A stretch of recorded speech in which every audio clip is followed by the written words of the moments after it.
దర్శించటమే. సువర్ణ యుగము అంటే ఏమి లేదు మాస్టర్ ఇక్కడ. అంటే అంటారు కదా, ఏదో తలాకు ఇంకా ఏదో జరిగి భూమి మీద ఇంకా ఏదో జరిగేది ఎప్పటిద్దంట అంటారు కదా. ఇదేమీ ఉండదు. అత్యంత సహజంగా మీరున్న స్థితిలో నుంచే మీరు షిఫ్టింగ్ అవుతూ మార్పులు చెందుతూ ఉన్నప్పుడు, మీ దృష్టికోణం చేంజ్ అవుతూ ఉన్నప్పుడు ఆ సువర్ణ యుగం అనే దృష్టికోణం మీకు ఏర్పడిద్ది మాస్టర్స్. ఇప్పుడు ఒక స్థితిలో ఉన్న మాస్టర్స్ ఒక ఒక ఇదిలో ఒకటో తరగతిలో ఉన్న మాస్టర్కి ఒకటో తరగతి జ్ఞానం మాత్రమే అర్థమైద్ది మాస్టర్. ఆ దృక్పథం అక్కడే ఉంటది. 1 నుంచి అప్పుడు మనకేం తెలియదు. అదే 5వ తరగతికి వెళ్ళిన తర్వాత కొంత నాలెడ్జ్ వస్తుంది. అప్పుడు ఇక్కడ ఉన్న చదువుకున్న దాన్ని మీకు సింపుల్ అయిపోయింది. దాని దృష్టికోణం చూడటం వేరే రకంగా ఉంటుంది మీది. అదే ఇంటర్కి వెళ్తాం, అలాగే పిహెచ్డికి వెళ్తాం. అంటే ప్రతి టర్నింగ్లో మీరు మార్పు చెందుతూనే ఉంటారు. మీతో పాటు మీ చుట్టూ ఉన్న వ్యవస్థ కూడా మార్పు చెందుతూనే కనపడిద్ది మీకు. అట్ ద సేమ్ టైం అలాగే ఈ సువర్ణ యుగం అనేది కూడా పెద్దగా ఎదగదు. ఈ మీలో ఈ మార్పులకు అనుగుణంగా మీ మీ యొక్క బాహ్యంగా ఆ మార్పుల్ని దర్శించగలుగుతారు అంతే. దృష్టికోణం మాస్టర్. మీలో దృష్టికోణం మారితే సృష్టి చేంజ్ అయ్యిద్ది. అప్లై చేయండి మాస్టర్ కావాలంటే. ఒక వ్యక్తుల మీద కానీ, అంటే ఎలా ప్రేమతత్వంతోనే. ఎలా అంటే మీకు కొన్ని సిచ్యువేషన్స్ ఉంటాయి. కొన్ని పరిస్థితులు అనుకూలంగా లేవు అని చెప్పేసి కొన్ని కంప్లైంట్స్ ఉంటాయి. కొన్ని నాకు ఇది ఎందుకు కావట్లేదు అని కొన్ని ఉంటాయి.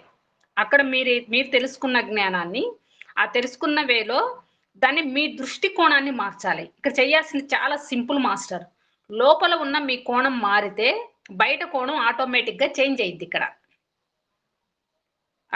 అద్దంలో ఎవరు దూకుంటారు? మనమే దూకుంటాం. ఏదైనా చెడిపోయినా అద్దం లోపలికెళ్ళి సరిచెయ్యం గాబట్టి, మనమే దూకుంటాం గాబట్టి, ఇక్కడ గూడా ఏంటి? దేన్నైనా ఎందుకు నేను ఇది చెప్తున్నానంటే ఇక్కడే ఉన్నది. సువర్ణయుగం అనే కాన్సెప్ట్ మీకు అర్థం అవ్వాలంటే ఇది చెప్తేనే మీకు అది అర్థమవుద్ది.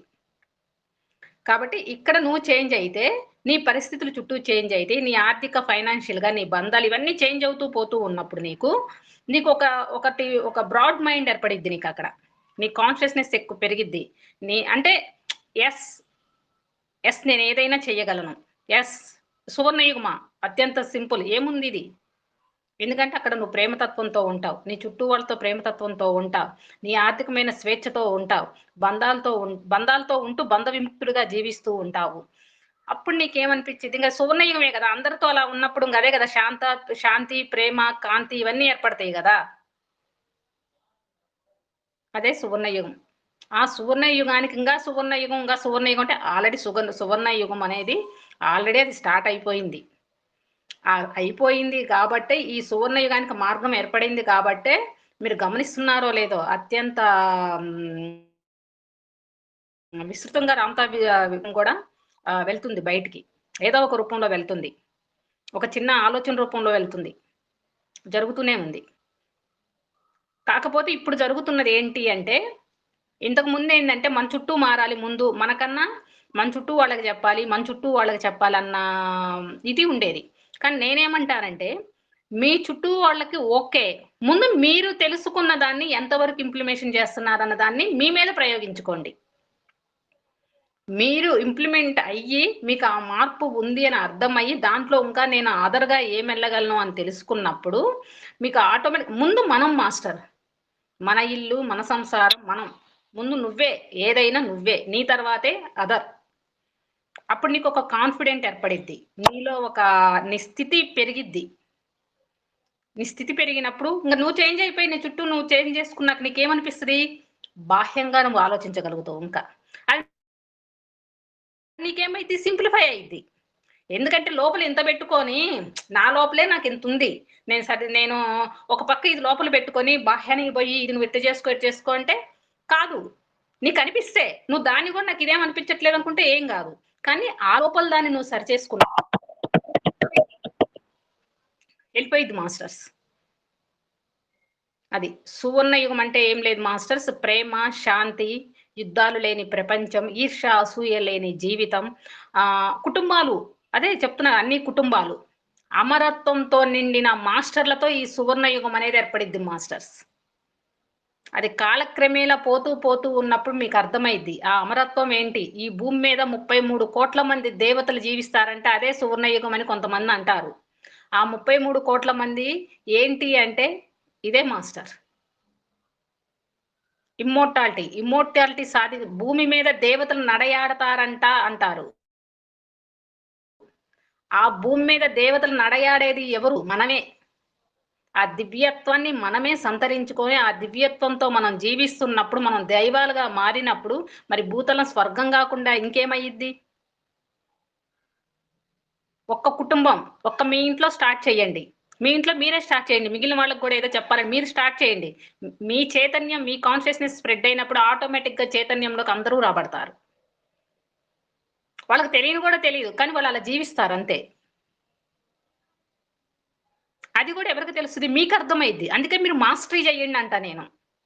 మీరు సృష్టికర్తలు కండి అంట. సృష్టికర్తలు అయినప్పుడు సహసృష్టి ఏంటి అనేది మీకు అర్థమైద్ది.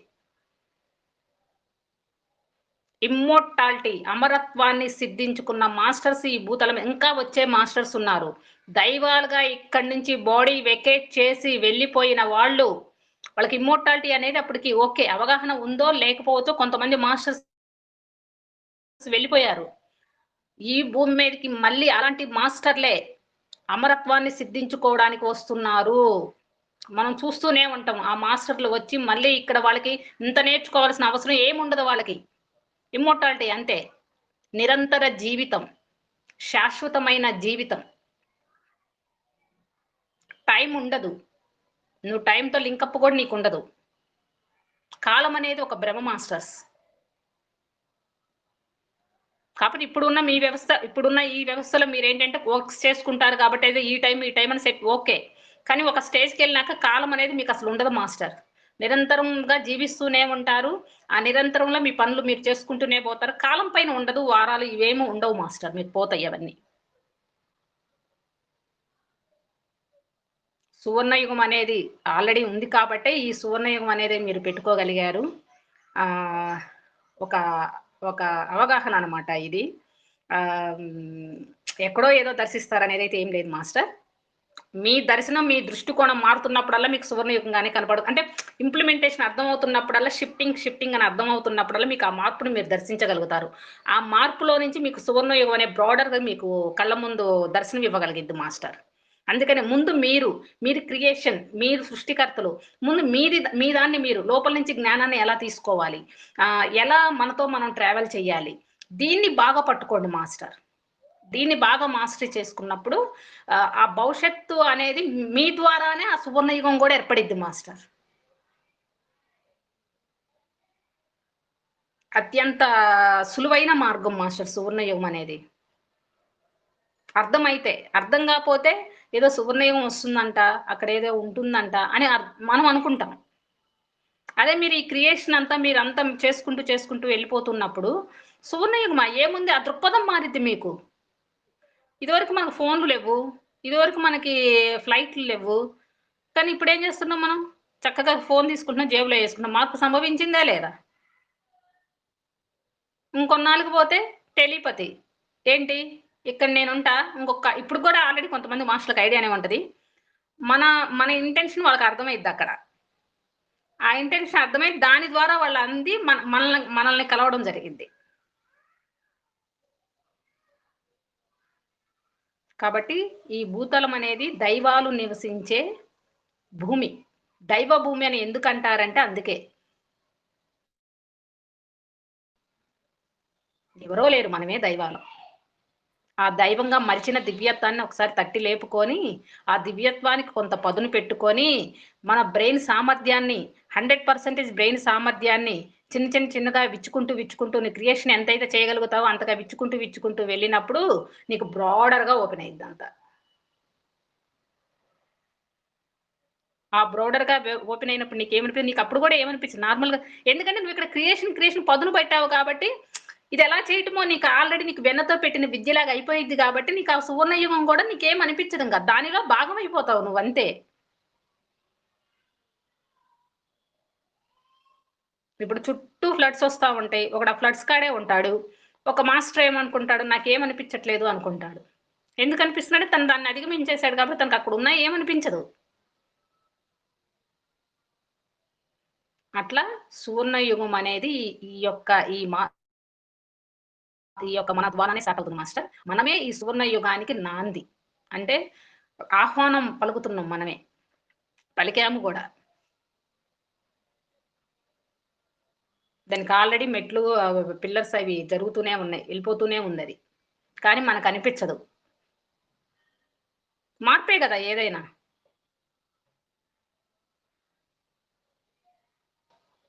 ఈ మార్పు మనలో నుంచి ఏర్పడే ఈ సువాసనలు, ఈ వెదజల్లి శాంతి, ప్రేమ ఇంగంతా అట్లా అయిపోయిద్ది. అంటే సమస్తము నువ్వు దేన్నైనా చేసుకున్న ఇది ప్రేమ తత్వంతో సంపదలు గాని అన్నీ మాస్టర్ అన్నీ.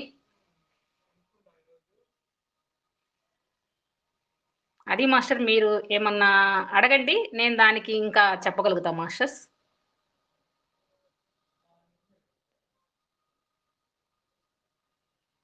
ఇంకొకటి మాస్టర్స్. ఈ ప్రణాళిక ఆహ్, హ్మ్, రామ్‌తాది మనది ఇద్దరు మాస్టర్స్. ఎందుకంటే సువర్ణ యుగ ప్రతినిధులుగా మనం రాబడ్డాము ఇక్కడికి. ఇంకొకటి సువర్ణ యుగాన్ని దర్శించాలని ఆయన ప్రణాళిక గూడా. ఆయన ప్రణాళికలో భాగంగా ఆ ప్రణాళికలో మనం లింకప్ అయ్యున్నాం. కాబట్టి ఆయన ప్రణాళిక, మన ప్రణాళిక గాబట్టి ఇద్దరం కలిసి చేస్తున్నాం అంతే ఇక్కడ. ఆ కలిసి చేస్తున్నప్పుడు ఏంటి, ఆయన తెలుసుకున్న దాన్ని అందించాడు. దాన్ని నువ్వుగా దర్శించు అని ఫ్రీ విల్ ఇచ్చాడు మనకి. స్వేచ్ఛనిచ్చాడు. నువ్వే అంటే ఆ తాళాన్ని నువ్వే వెతుక్కో. నీలోనే ఉంది. వెతుకు. వెతికి తీసి దానికి నువ్వు పదును పెట్టి దాన్ని ముందుకు తీసుకెళ్ళు అని చెప్పేసి మనం ముందుకొచ్చాం ఇక్కడికి. కానీ ఆయన యొక్క ఇది ఎప్పుడూ ఉంటూనే ఉంటుంది. ఆ ప్రెజెంట్ అనేది ఎప్పుడూ ఉంటూనే ఉంటది. కానీ ఎంత గ్రేట్‌నెస్సో తెలుసా మీకు? ఒక ఎదురుగు గురువున్నాడనుకోండి మాస్టర్స్. ఆయన వెంటబడి మనం తిరుగుతాము. మనల్ని మర్చిపోతాం. కానీ మన ఎదురుగా లేకుండా, మన ఇది లేకుండా అందుకే ఎప్పుడైనా నీవే, నీవే ఆయన గూడా ఒక వరకే రామ్‌తా గూడా. ఆయన పేరు గూడా మనకవసరం లేదు. ఎంతెంతగా నిన్ను ప్రేమించుకోగలుగుతావు, ఎంతెంతగా నిన్ను నువ్వు పదును పెట్టుకోగలుగుతావు, ఎంతెంతగా నీ దైవత్వ లక్షణాలు నువ్వు విశ్లేషించగలుగుతావో అంతంతగా నువ్వు ఎదగగలుగుతావు. అయిపోయింది. ఈ విజయం తెలుసుకున్నాం. అయిపోయింది ఇంకేం అయిపోలా. అందులో నువ్వు ఇంకా ముందుకు వెళ్తుంటే నీకు ఓపెన్ అవుతూనే ఉంటది.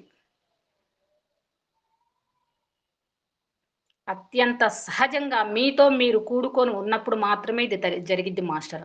ఆత్మ ప్రేమికులై జీవించండి. ఫస్ట్ ఆఫ్ ఆల్ పక్కవాడిని ప్రేమించడం గాదు. నేను పక్కవాడిని ప్రేమించమని గూడా చెప్పను. ఎందుకంటే నీ మీద ప్రేమ లేనప్పుడు పక్క వాళ్ళని ప్రేమించి ఏమొస్తది? ఏం రాదు. Self love very, very important. నిన్ను నువ్వు ఆత్మ ప్రేమికురాలివైనప్పుడు నీ పక్క వాళ్ళు ఆటోమేటిక్‌గా ఆ భాగంలో వచ్చేస్తారు.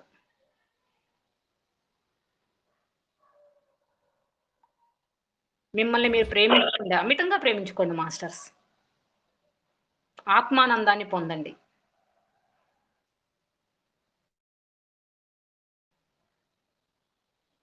సువర్ణ యుగ సృష్టికర్తలుగా బయలుదేరండి మాస్టర్స్.